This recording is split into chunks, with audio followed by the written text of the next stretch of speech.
is up, our family? It is Ray. Welcome to our world. So obviously today I'm not in my car. This is the setup. I apologize for the camera. I'm gonna get a new camera. I'm using my computer right now, so I'm just trying to see. I'm just trying some new things out. See how I like it. See how you guys like it. But today I wanted to get up on here and talk about not necessarily patience, but sitting in silence and really just being on your own. And the reason I want to talk about this is because, I'm speaking, as much as I'm speaking to you guys, I'm speaking to myself. And lately, life has been super quiet. And I'm not trying to complain and say that, I'm not at peace with certain things going on in my life. I'm not at peace with the things that I'm pursuing. But it's more so of like, it's so quiet that it's like you don't really know if what you're doing is right or wrong. And then that's when like your discernment comes in, and that's when you have your conversations with God and you really ask him, like, what am I doing? Is this really what you want me to do? And I've been not necessarily struggling with this for a while, but more so I've been really thinking about it, if what I'm doing at the moment and the things I'm pursuing, if that's really what is part of my journey, and I feel like as it is, but is that really the plan that, the higher power has for me? Is that really what he wants me to do for my life? And as of lately, I really have been trying to get certain things out of my life, like smoking. I'm not gonna lie, what is it? A holy man falls 7 times, but he always get back up, something like that.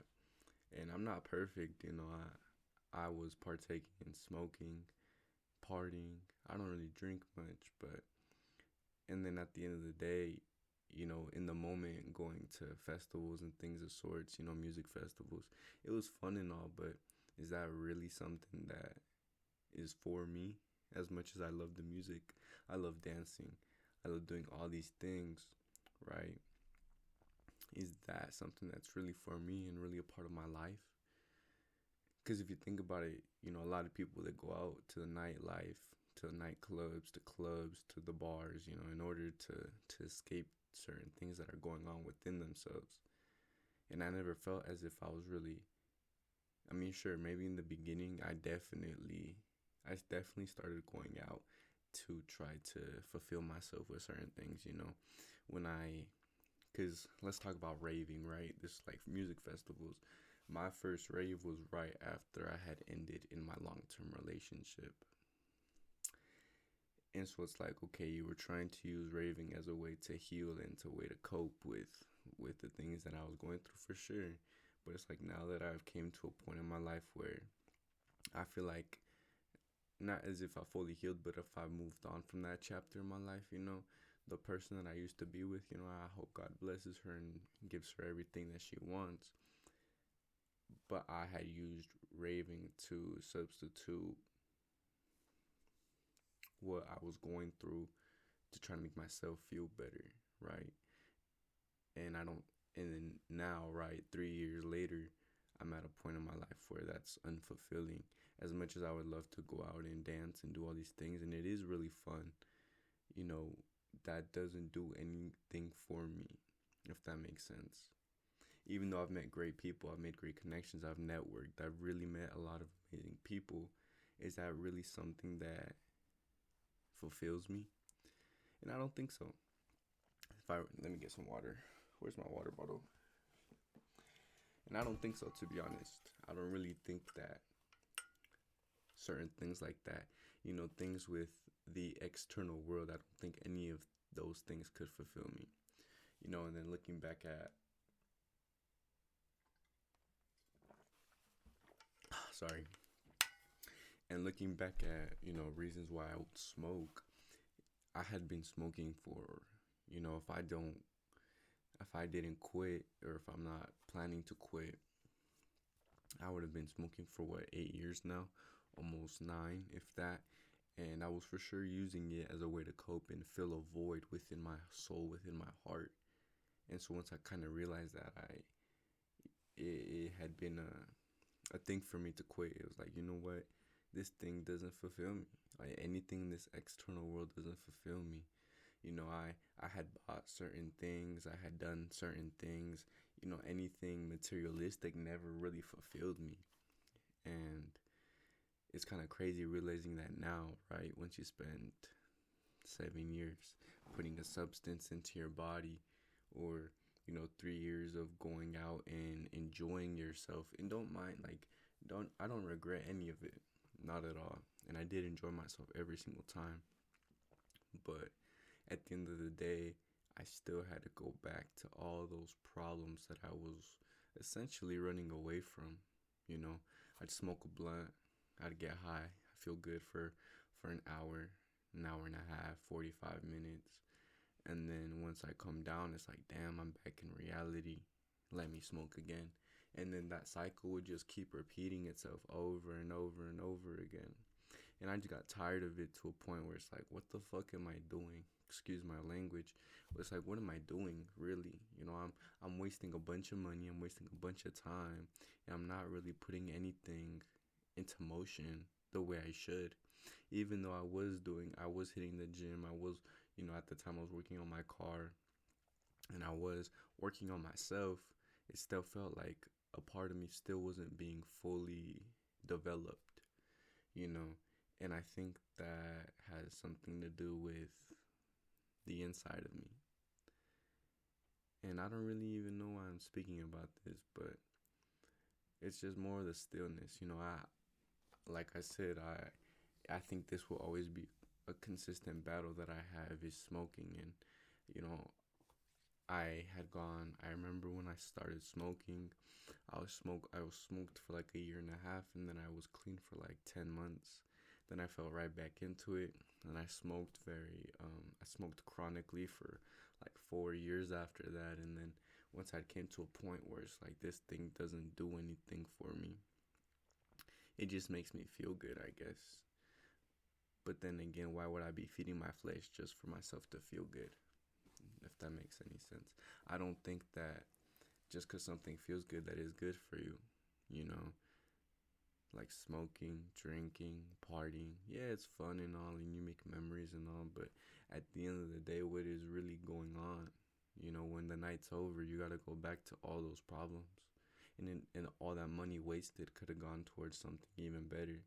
We're in a society where everybody is damn near in debt. So all that money, those $100, $200 that you wasted on those tickets, on the drinks, on the night, on whatever, you could have put towards something way better and way more beneficial in your life. And that's just something I kind of realized over time. I'm not perfect. Like I said, I this is a thing I've always consistently battled with, is my sobriety. Um, and you know, being sober and being under the influence, you do notice a lot of things that are different. Like the paranoia. The paranoia was crazy, bro. Like, how's a Toyota Yaris and a police officer? Like, can you tell me that? Like, that's just impossible, you know? like that type of level of paranoia. But at the same time, I felt as if my senses were so heightened to a point where I could really read through a lot of lines when I was high. I could see through everybody's BS. And then I felt like when I was sober, I really wasn't, certain things weren't clicking. I try to give people the benefit of the doubt, but it ended up backfiring on me. Rather than when I was high, I'd always be like, nah, this person's doing this, and that's exactly what it was. And it kind of made me more of a, not a hateful or a resentful person, but definitely more negative minded. I would always see the worst in people, and that's, I'm not saying that's something bad, because there are a lot of bad people out here, and I hope that they find peace within themselves. But it's more so, I got tired of always thinking negatively about people. Like, oh, this person's doing that. Oh, this person's doing this. I know this person isn't authentic. Rather than when I was sober, I was like, oh, this person's doing this. And then I'd probably, I'd go negative or positive. Oh, he's probably meaning this. Or, nah, he definitely means this. And I just kind of fight between it. And, it was just something so weird to me, I guess. And I remember being, I remember I would talk to certain people, right, when I was high versus when I was sober. And when I was high, I never really cared, if that makes sense. I never really cared. It's like, oh, we're having a conversation. It's whatever. I'm gonna say what comes to my mind, and I'm gonna leave it like that, you know. And then when I was sober, I kind of felt more connected to the person, whether we were talking about anything, whether it was the gym, cars, food, life, things going on within ourselves. I felt more connected to them rather than to myself. And I feel like in today's age, that's just what a lot of people lack, is connection with other people. And I've really, really came to this conclusion, or to this ideology of that, since I've been alone. I recently ran into I'm not gonna say he's an ex-friend, and I'm not gonna say he's a friend, but I ran into some person that I was actually really, really close with, and that helped me through a lot of things. And through some circumstances, I had to distance myself from them. And I recently ran into them, and it was an interesting interaction, I could say the least. Like, he knows he fucked up on what he did, and at the end of the day, I'm not gonna hold a grudge against anybody. I was gonna say I wasn't gonna hold anybody accountable, but that's stupid. I hold everybody accountable, and I wasn't gonna hold a grudge against them. So I just kind of talked, and we had a conversation, and I felt more connected to the guy rather than, oh, this guy did this, why am I even talking to him, da da da da da. And I just kind of like forgave him. And I'm not his friend. I'm not at all. I'm very much far from that with a lot of people, is their friend. But I'm not gonna be rude to you even though you did me dirty or you did certain things to me. I will forgive, but I will never forget. And I feel like me being on this sobriety journey, I feel like that's really where I'm at in my life, is a sobriety journey. Because I've been on semen retention for 600 plus days now. And it's a lifestyle. It's an amazing lifestyle. I do what I want to do, in positive manners. And I live my life the way God intends me to. And sometimes I do slip up and I do mess up, and I feel really, really bad about myself. But at the same time, I pick myself up, dust myself off, and I keep going. You know, I recently, and this was very recent, I started smoking again.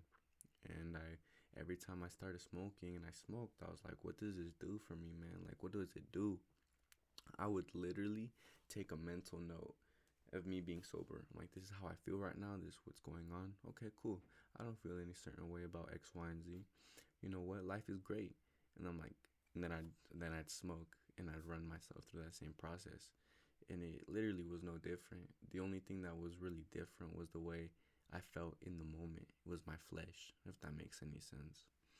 I'd still feel the same way about all these things, but the only thing that changed was the way I was in the present moment. And I'm not saying smoking made me more in the present moment or made me more present in whatever was going on, but it definitely made me more open. I don't know how to say it. It's just I felt a lot of more energies that really I should have not been feeling, that weren't mine. After I would smoke, I'd feel like shit. I'd be like, bro, why am I doing this to myself?